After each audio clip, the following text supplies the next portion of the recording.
Face à l'océan Atlantique, dans le quartier de la Kasbah, une demeure seigneuriale composée de plusieurs chambres s'ouvrant sur un patio abrite depuis 1980 le musée Sidi Mohamed Ben Abdallah, où l'on expose les richesses artistiques et culturelles de la ville d'Essaouira.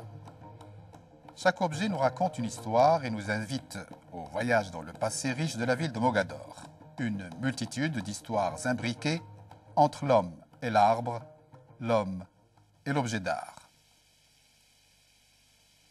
De la famille du cyprès, le tuya, aussi appelé calestris ou arar, fut utilisé jadis par les notables dans la fabrication des plafonds des salons.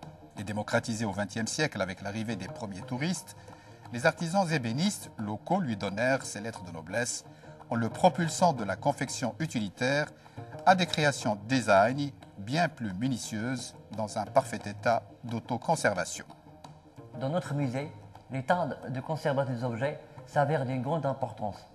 Et dans cet axe, on peut dire que le tuya, notamment les œuvres faites de ce bois, jouissent d'une autoconservation grâce à la résine et à l'odeur qui caractérise le bois du tuya et qui empêche tout insecte d'y approcher.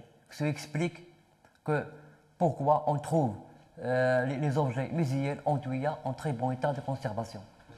On distingue deux bois dans le tuya, celui de la racine appelée la loupe d'orme, dont les motifs mouchetés sont recherchés, et celui des troncs et branches pour des teintes plus unies. Mais la particularité du bois de tuya, c'est l'association des trois qualités recherchées par les ébénistes: la résistance, la couleur et le parfum. Ainsi, au départ, il est gris cendré, le bois est séché, débité, raboté et ciselé. Entre les mains des marketeurs, menuisiers et ébénistes, le tuya associé à des ajouts de nacre, de fil d'argent ou d'aluminium, il est sculpté ou plaqué, témoignant d'une expression culturelle de grande valeur, particulièrement précieuse à Essaouira.